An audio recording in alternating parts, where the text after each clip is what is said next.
Nada más la luz se va a hacer esta puerta, por favor. Cuando vamos a hablar de las placas radiológicas, vamos a tener en cuenta criterios radiológicos. ¿A qué vamos a hablar o a qué nos vamos a referir con criterios radiológicos? Pues cuando nos referimos a si la placa está bien o mal tomada, ¿ya? En caso de que esté bien tomada, vamos a tomar tres criterios como tal, en la cual van a ser la inspiración, la rotación y la penetración, ¿ya? En la cual, para saber si está bien inspirado, vamos a tomar dos parámetros como tal. Los arcos costales posteriores, que van a ser estos, 1, 2, 3, 4, 5. La literatura nos dice que los arcos costales posteriores tienen que ser de 10 a 12, ¿ya? De 10 a 12 arcos costales.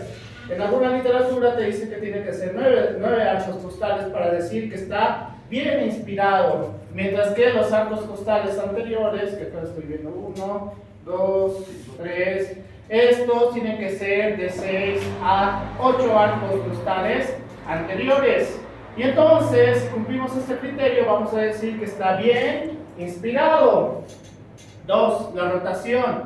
Cuando vamos a hablar de la rotación, pues la literatura nos dice que vamos a hacer una línea media a través de la columna vertebral en la cual vamos a evidenciar la tráquea. Esta tiene que estar dentro de la línea media, o también las clavículas. Vamos a referirnos que son parte de si la rotación es adecuada o no, que las apófisis espinosas de la clavícula tienen que estar hacia la columna vertebral, ambas en la misma distancia. ¿Ya? En caso de que no esté, pues está mal rotado, ya sea hacia la derecha o ya sea hacia la izquierda. Entonces, nos falta la... Aquí tenemos. Así, tendría que estar así. Cuando vamos a hablar de la penetración, pues vamos a hablar de dos conceptos como tal. Va a ser subexpuesto o sobreexpuesto, en la cual, pues, una placa subexpuesta, vamos a ver cómo la parte ósea va a estar totalmente radiopaco, ¿ya? Por el cual esto va a causar que la parte pulmonar no se pueda visualizar como tal. Mientras que una placa sobreexpuesta, ahora que vamos a tener borramiento de los arcos costales, por el cual la inspiración no vamos a poder hacer el cálculo como tal, ¿ya? Y además que en otras partes óseas, como sea la clavícula, tampoco se va a visualizar de una manera adecuada. Así que estos tres criterios radiológicos nos determinan si está bien o mal tomada la placa.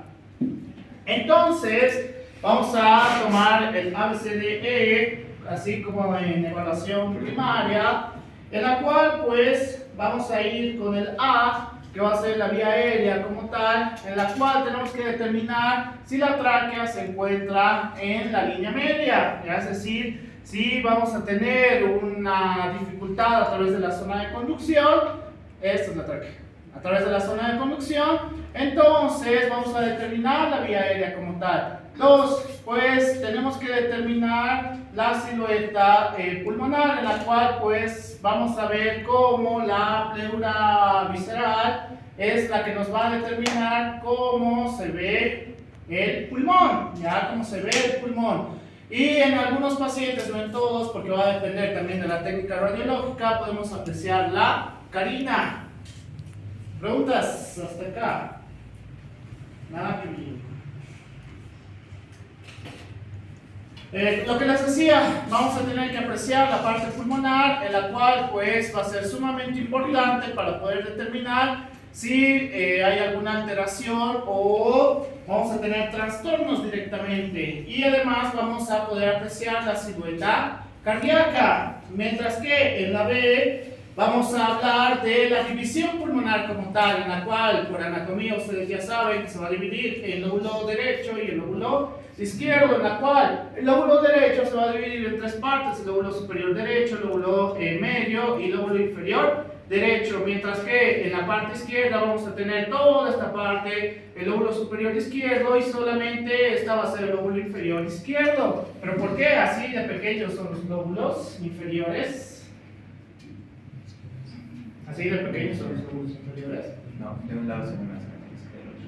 En realidad vamos a ver en la placa radiológica, ¿por qué? Porque la silueta cardíaca va a hacer una transposición a través del lóbulo izquierdo, lóbulo inferior izquierdo, y mientras que en el lóbulo inferior derecho vamos a tener una transposición del lóbulo medio. Ya por eso abarcan solamente los arcos. ¿Qué arcos serían estos?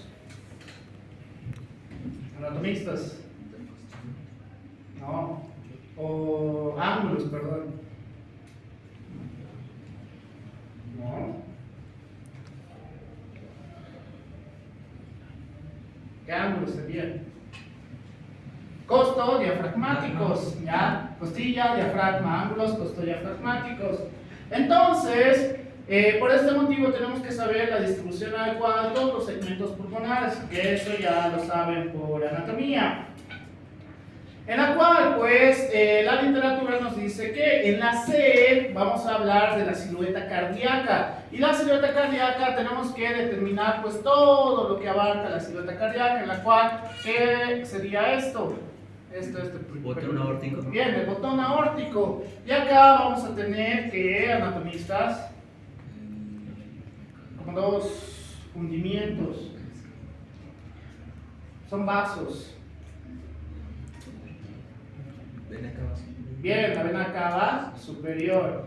Y la literatura nos dice que si bien no es exacto, vamos a poder evidenciar las aurículas y los ventrículos, ¿ya? En la cual, pues, esto nos va a ayudar para determinar ciertas patologías, en la cual vamos a tener el índice cardíaco, que la literatura actualizada nos dice que de la base cardíaca vamos a tomar a B, ¿ya? De la base cardíaca, y de la base de la caja torácica vamos a tomar de C a D, en la cual vamos a hacer una división que sea AB dividido entre C y D, ¿ya?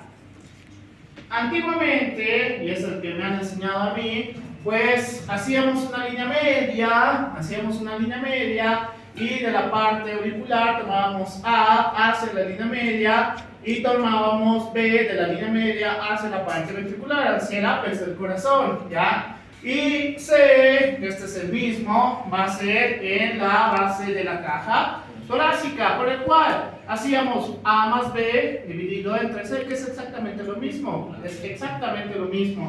¿Y qué es lo normal? Pues la literatura nos dice que tiene que ser menor a 0.5. ¿Qué pasaría si es mayor a 0.5? Pues vamos a decir que tiene cardiomegalia. El índice cardíaco nos va a ayudar a determinar posibles cardiomegalias, en la cual vamos a tener 4 grados de cardiomegalia, que va a ser de 0.51 a 0.55 grado 1, de 0.56 a 0.60 grado 2, de 0.65 a 0.61 a 0.65 grado 3 y mayor a 0.66 grado 4. Ya, o sea, solamente lo aumenta en 5, de 5 en 5.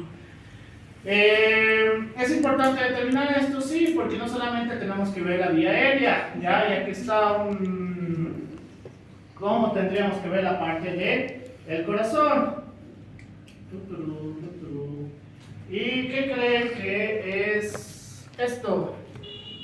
Esto que se está señalando.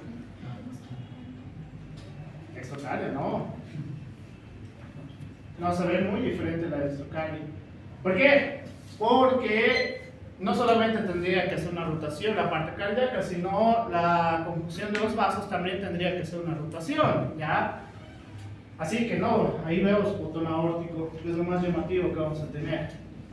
Ahí tenemos una hipertrofia ventricular, ¿ya? Una hipertrofia ventricular en la cual aparenta como si tuviéramos el ápex del lado contrario, pero acá todavía tenemos el ápex, ¿ya? Mientras que en este vamos a apreciar una hipertrofia auricular, ¿ya? Una hipertrofia auricular. Entonces vamos a hablar de la parte D, en la cual son bones, huesos.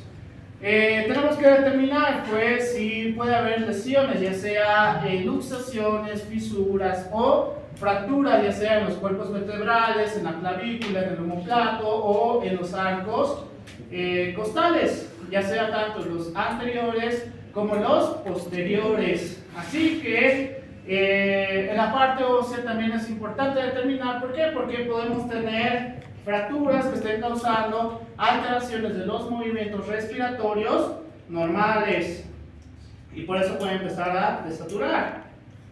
Y la E, que es el último, pues vamos a determinar todo lo demás que ya hemos determinado, pues lo más llamativo. ¿Qué creen que es esto? Mamas. Bien, las glándulas mamarias. ¿Por qué sí se visualizan en este caso? Porque en el caso de las mujeres, pues las glándulas mamarias que están a predominio del tejido adiposo van a tener un mayor marcado, es exclusivo, ¿no? Pues tu amigo más gordito de repente puede tener una silueta aparentemente como si fuera glándula mamaria, que no debería pasar en realidad. Pero eso te dice la literatura, ya como es a predominio del tejido adiposo, va a tener esta característica, ya esta característica. Y entonces acá sí vamos a apreciar todo lo patológico que en este caso no es necesario que lo hagan, ya como patrón patrón alveolar, patrón tisular, broncograma aéreo, cardiomegalia, fractura, movimiento de la línea recta a través de la columna vertebral, etcétera, etcétera. Y en esta parte no necesito que hagan todavía lo patológico, ¿ya?